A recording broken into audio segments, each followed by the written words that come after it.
Hello बच्चों, welcome back. चलिए आज के इस सीरीज में हम पढ़ेंगे reproductive health, quick revision, to the point, previous year questions और नीट में पूछे जाने वाले जो भी क्वेश्चंस आएंगे आपको इसी नोट से मिल जाएंगे।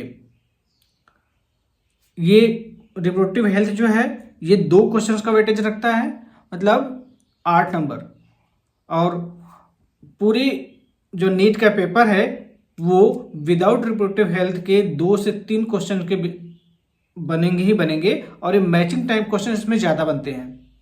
स्टेटमेंट टाइप क्वेश्चन भी बन सकता है लेकिन मैचिंग टाइप क्वेश्चन ज़्यादा बनते हैं। तो इस बात को ध्यान में रखते हुए हम क्विक रिवीजन करेंगे। चलिए स्टार्ट करते हैं रिप्रोडक्टिव हेल्थ। देखिए, जो WHO है ना, उसने कुछ रूल्स बनाए हेल्थ को लेकर के। उन्होंने बोला कि वेल बीइंग होने के लिए, किसी पर्सन को वेल बीइंग होने के लिए फिजिकली, इमोशनली, बिहेवियरली और सोशली वेल होना चाहिए। ठीक है, WHO का full form world health organisation. ये क्वेश्चन WHO का फुल फॉर्म भी एक बार नीट में पूछा जा चुका है। ठीक है, मतलब फिजिकल, इमोशनल, बिहेवियर और सोशल वेल ही वेल बीइंग ह्यूमन कहा जाएगा या हेल्थ माना जाएगा। ठीक, देखिए, इंडिया फर्स्ट कंट्री थी जिन्होंने एक्शन लिया नेशनल लेवल पे ताकि रिप्रोडक्टिव हेल्थ को इंक्रीज किया जा सके और इसे सोशली एक गोल बना दिया गया। सोशल रूप से गोल बनाया गया कि जो रिप्रोडक्टिव हेल्थ है इसे इंक्रीज किया जाए। और सबसे पहले 1951 में फैमिली प्लानिंग लॉन्च कर दी गई इंडियन गवर्नमेंट के द्वारा। पूरे वर्ल्ड में सबसे पहले फैमिली प्लानिंग 1951 में, मतलब जब हम आज़ाद हुए उससे 4 साल बाद, हम 1947 में आज़ाद हुए थे और 1941 में फैमिली प्लानिंग आ गई। ठीक है, अभी करंटली जो है RCH मतलब रिप्रोडक्टिव चाइल्ड हेल्थ केयर पे विशेष ध्यान दिया जा रहा है ताकि जो भविष्य है हमारे देश का, वो जो बच्चे हैं उनकी हेल्थ अच्छी रहे, रिप्रोडक्टिव हेल्थ अच्छी रहे। ठीक है, जैसा कि अभी हमारा जो इंडिया है वो यंगेस्ट पॉपुलेशन है, लेकिन जैसे जैसे समय बीत रहा है जो यंग लोग हैं वो मिडिल एज में आ रहे हैं। तो इस समय चाइल्ड हेल्थ केयर पे, चाइल्ड रिप्रोडक्टिव हेल्थ पे ज़्यादा ध्यान दिया गया है। इसमें RCH में मतलब चाइल्ड हेल्थ केयर जो था या चाइल्ड रिप्रोडक्टिव हेल्थ जो है, उसमें सबसे पहले ऑडियो विजुअल के थ्रू, प्रिंट मीडिया के थ्रू, NGOs के थ्रू और गवर्नमेंट ऑर्गेनाइजेशन के थ्रू लोगों को अवेयर किया जा रहा है। अगर मेजर रोल देखें इसमें तो पेरेंट्स और टीचर्स का मेजर रोल है। ठीक है, अगर हम सेक्सुअल एजुकेशन की बात करें तो देखिए, रिप्रोडक्टिव ऑर्गन के बारे में बच्चों को बताना, एडोलेंसेस क्या होती है उसके बारे में पूरा जानकारी देना, रिलेटेड चेंजेज, एज के साथ साथ क्या क्या चेंजेज आ रहे हैं ये इनको पता होना चाहिए। Safe hygienic sexual practice, hygienic हो जो सेक्सुअल प्रैक्टिस की जा रही है वो सेफ और हाइजेनिक होना चाहिए। और STD और एड्स के बारे में बच्चों को बताया जा रहा है, मतलब सेक्सुअली ट्रांसमिटेड डिजीज, STD का full form sexually transmitted disease और एड्स एक्वायर्ड डेफिशिएंसी सिंड्रोम। ठीक है, देखिए बात करते हैं एमिनोसेंटेसिस की। एमिनोसेंटेसिस जो है, जो फ्लूइड सराउंड होता है एम्ब्रियो में जो फ्लूइड होता है ना, जो बच्चे के चारों तरफ, मतलब एम्ब्रियो के चारों तरफ जो फ्लूइड होता है उसे फ्लूइड बाहर निकाल करके उसका एग्जामिन किया जाता है। और एग्जामिन किया जाता है क्रोमोसोमल बेसिस पे, क्रोमोसोमल पैटर्न पे एग्जामिन करके ये बताया जाता है कि अंदर जो माँ के उम्ब में, माँ के पेट में जो बच्चा है वो मेल बेबी है और फीमेल बेबी है। ठीक है, मतलब if fetal sex determination test based on chromosomal pattern, fluid surrounded or developing embryo के सराउंडिंग में जो फ्लूइड है उसी से टेस्ट किया जाता है। ठीक है, तो इसे बैन कर दिया गया इंडिया में जो एमिनोसेंटेसिस थी इसे बैन कर दिया गया, क्योंकि इससे सेक्स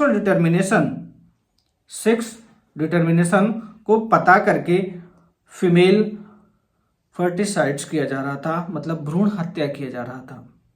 हमारे इंडिया में गांव में अधिकतर या कुछ ऐसे माइंड सेटअप के लोग हैं जो बच्चियों को नहीं चाहते हैं, मतलब गर्ल्स बेबी नहीं चाहते हैं, तो वो क्या करते थे, सेक्स डिटर्मिनेशन एमिनोसेंटेसिस के थ्रू पता करके वो फीमेल फर्टिसाइड्स करते, मतलब भ्रूण हत्या करते थे, इसलिए एमिनोसेंटेसिस को बैन कर दिया गया।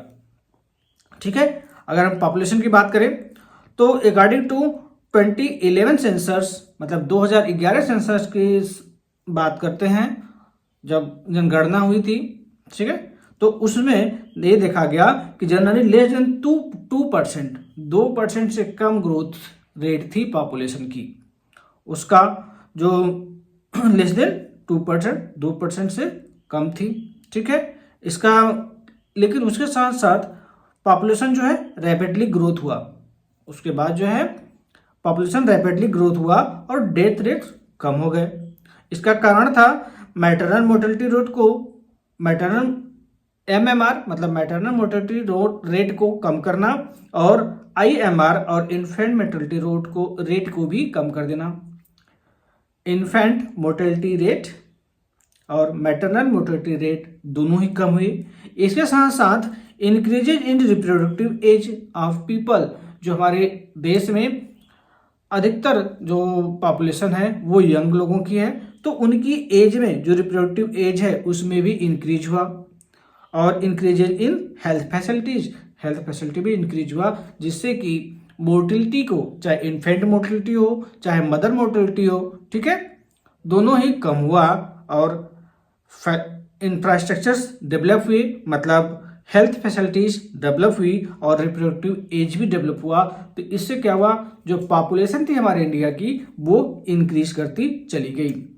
ठीक है, अगर हम कंट्रासेप्टिव मेथड की बात करें तो नेचुरल या ट्रेडिशनल मेथड में कोई साइड इफेक्ट नहीं होता, लेकिन इसमें हाई रिस्क होता है प्रेगनेंसी की हाई रिस्क होती है। नो साइड इफेक्ट होता है, मतलब नेचुरल और ट्रेडिशनल रूप से अगर हम कंट्रासेप्टिव यूज करें तो कोई साइड इफेक्ट तो नहीं होता है उसका, लेकिन हाई रिस्क होता है कि प्रेगनेंसी हो जाए। ठीक है, इसमें जो नेचुरल मेथड है इसमें अवॉइड करा जाए ओवम और स्पर्म मीटिंग को अवॉइड कर दिया जाता है नेचुरल कंडीशन में। उसी प्रकार से पीरियडिक एब्स्टेंस की बात करें तो देखिए इसमें अवॉइड किया जाता है क्वाइटस को 10 to 70 days of menstrual cycle के 10 से 17 दिन में क्वाइटस न करा जाए, मतलब मीटिंग न करी जाए। तो उसमें क्या होगा, क्योंकि ये जो 10 से 17 दिन होता है 10 to 70 days of menstrual cycle is highly fertile period. 10 to 70 days highly fertile period होता है। ठीक है, नेक्स्ट आइए जो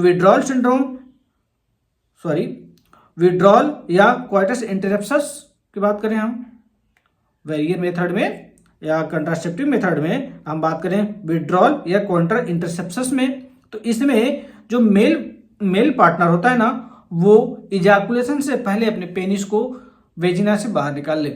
ठीक है, male partner withdraw his penis from vagina before ejaculation, जिससे क्या होगा, फीमेल के अंदर इजैकुलेशन नहीं होगा, मतलब इंसेमिनेशन नहीं होगा। जब इंसेमिनेशन नहीं होगा तो प्रेगनेंसी नहीं आएगी।